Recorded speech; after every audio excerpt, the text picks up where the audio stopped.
ST कष्टकरी जनसंघाची सन 2024ची विभागीय बैठक कालिका मंदिर हॉल सांगली बस स्टँड नजीक येथे पार पडली। बैठकीमध्ये सांगली जिल्ह्यातून सर्व आगारातील पदाधिकाऱ्यांची उपस्थिती मोठ्या प्रमाणात होती। एसटी कष्टकरी जनसंघाच्या सांगली विभागीय कार्यकारिणीची निवड केंद्रीय उपाध्यक्ष तथा सांगली एसटी कोऑपरेटिव्ह बँकेचे संचालक अजितदादा मगरे यांच्या उपस्थितीत तसेच एसटी कष्टकरी जनसंघाचे संस्थापक डॉक्टर गुणरत्न सदावर्ते, अध्यक्ष ॲडव्होकेट डॉक्टर जयश्रीताई पाटील यांच्या मार्गदर्शनाने घेण्यात आल्या। त्यामध्ये विभागीय अध्यक्ष म्हणून माजी आमदार तथा हिंदू एकता आंदोलनाचे प्रदेशाध्यक्ष नितीनराजे शिंदे यांची निवड सर्वानुमते करण्यात आली।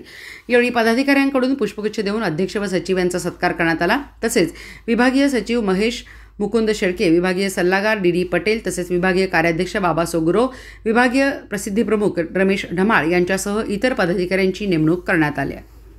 एसटी कष्टकरी जनसंघाच्या एसटी महामंडळाच्या सांगली विभागीय अध्यक्षपदी माजी व विभागीय सचिवपदी महेश शेळके यांची आज निवड एकमतानं करण्यात आली। त्या निवडीचं अधिकृत पत्र एसटी बँकेचे संचालक अजित मगरे साहेब यांनी आज आमच्याकडे सुपूर्द केली। या विभागामध्ये सांगली विभागामध्ये एसटी कष्टकरी जनसंघाची भक्कमपणे बांधणी करून एसटी कर्मचाऱ्यांचे सर्व प्रश्न मार्गी लावून त्या ठिकाणी मजबूत बांधणी करून ही संघटना पूर्ण ताकदीनं उभा करू।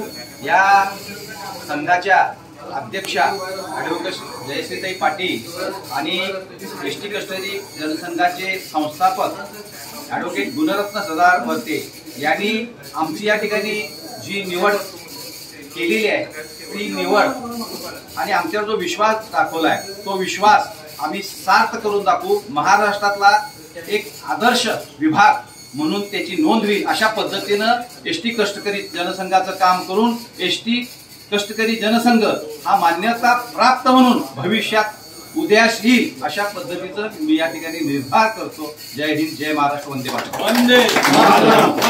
मातरम।